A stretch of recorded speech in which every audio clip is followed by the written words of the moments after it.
এখন হচ্ছে আপনাদেরকে দেখাবো যে এই লোগোটা আমরা কিভাবে তৈরি করতে পারি। তো এই লোগোটা তৈরি করার জন্য আমরা এই লোগোটাকে কপি করতে পারি। কপি করে হচ্ছে যেমন কপি ইমেজ বা ডাউনলোড করে নিতে পারি। আমি এখান থেকে কপি ইমেজ করলাম, করে ইলাস্ট্রেটরে চলে আসলাম।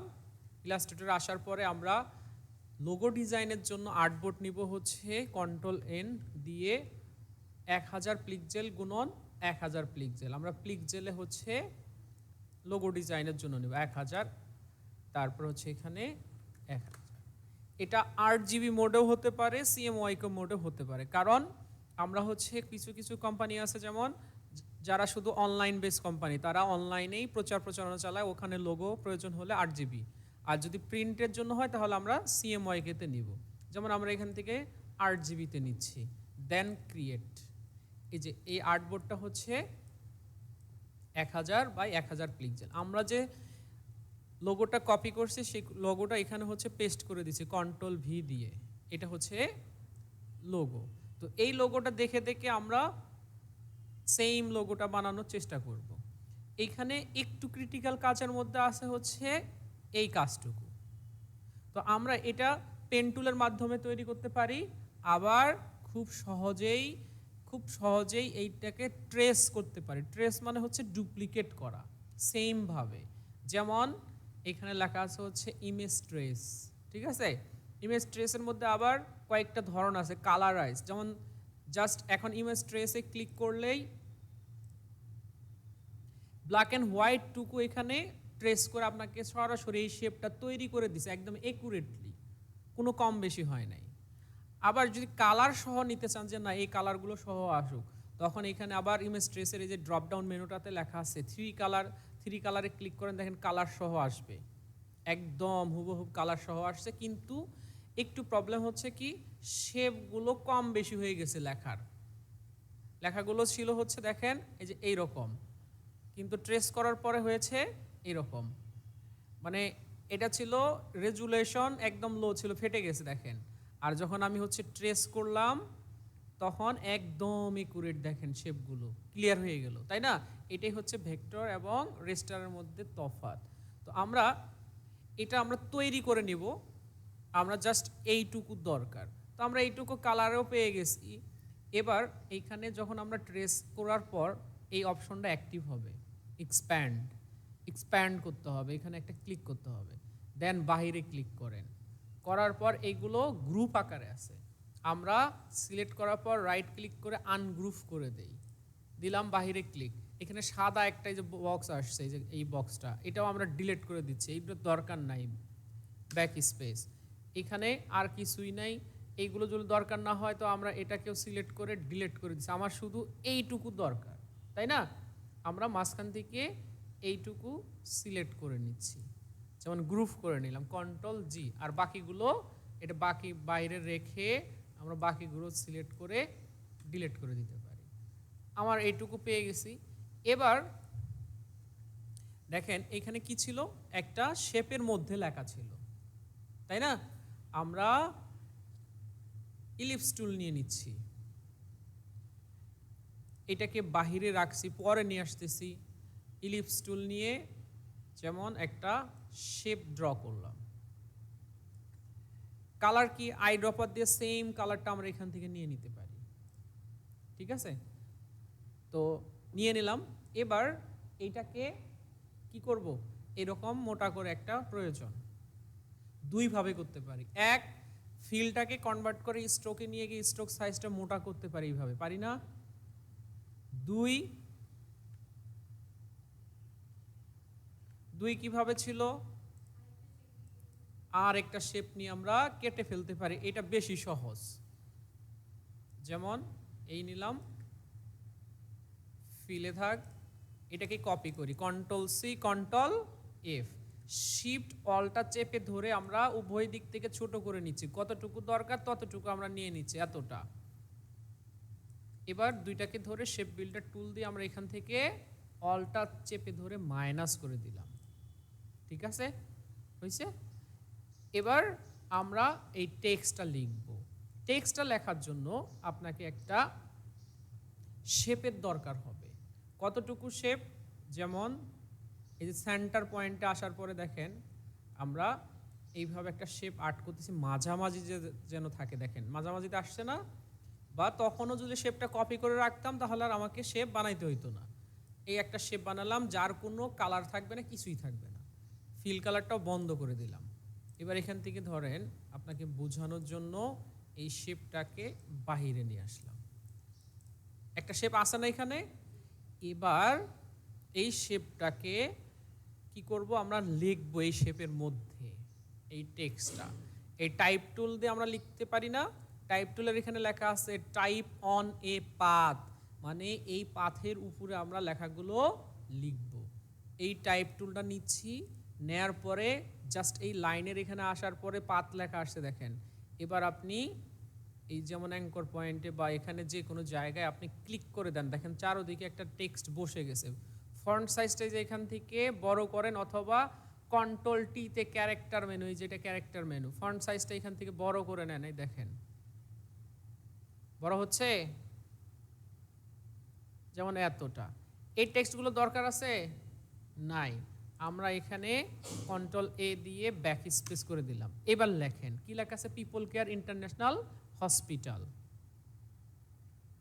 ক্যাপিটাল লেটারে ক্যাপস লকটা অন করে দেন, PEOPLE people, CARE care, inter NATIONAL HOS PITAL hospital. এবার কাজ শেষ, আপনি সিলেকশন টুলটা নেন। এখন যে স্যার এখানে লেখাটা কোথায় আর আপনার লেখাটা কোথায়, এটার লেখাটা কোথায়, তাই না?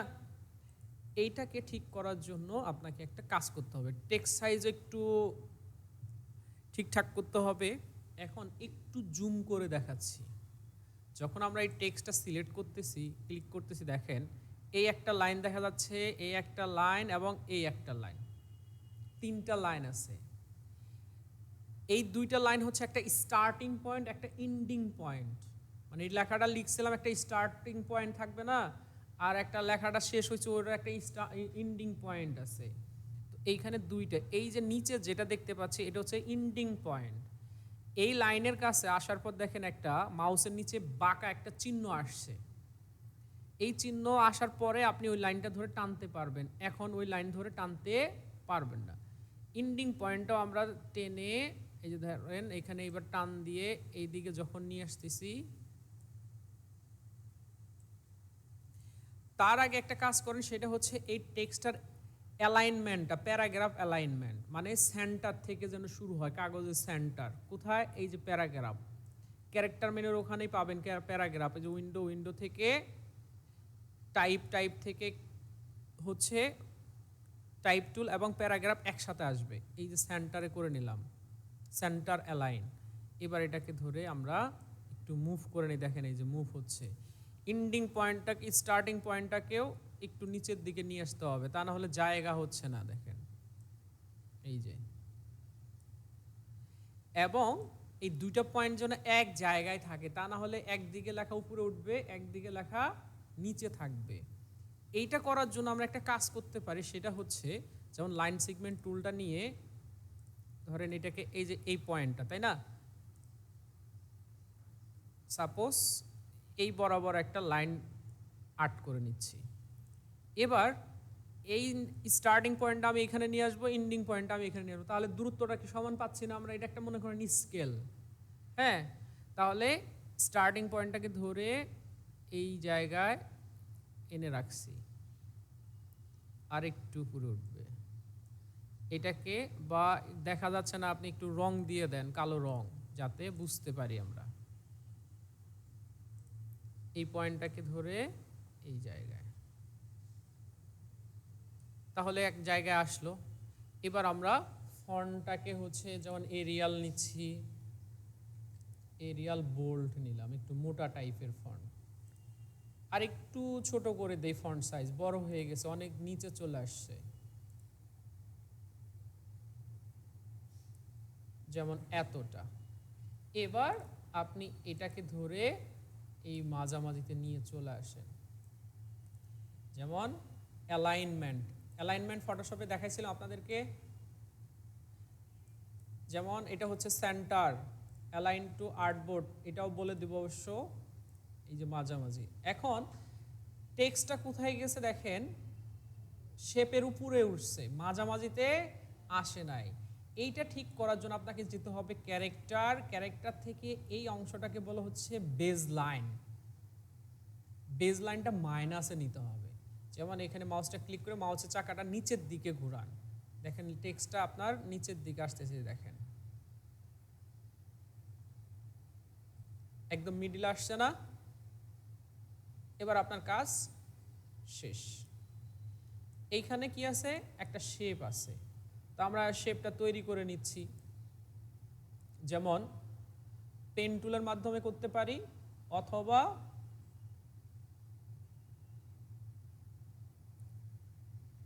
পেন টুল নিয়ে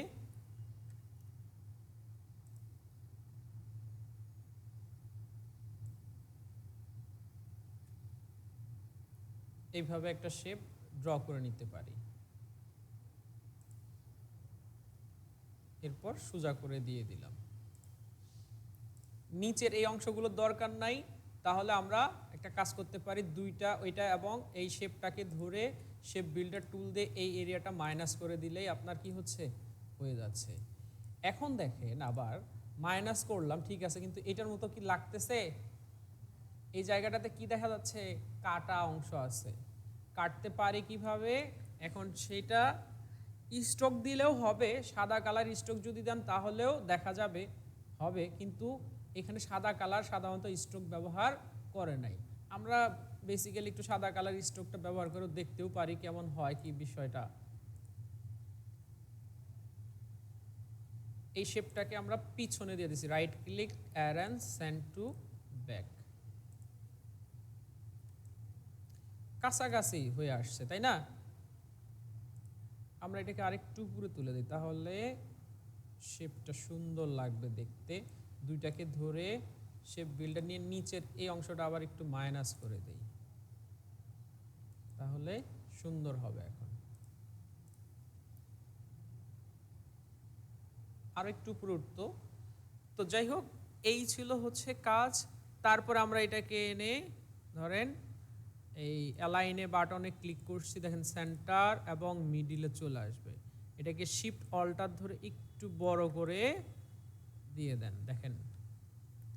এরপর টেক্সট টুল যা আছে আপনি টেক্সট টুল দিয়ে লিখে ফেলবেন, তাহলে আপনার লোগোর কাজ শেষ হবে।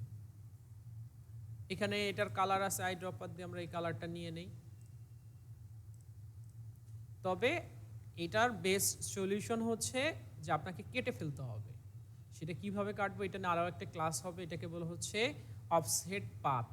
এটা নিয়ে আরও একটা ক্লাস হবে, সেখানে আমরা খুব ভালোভাবে এটা জানবো। তো ঠিক আছে, একটু আপনারা প্র্যাকটিস করেন।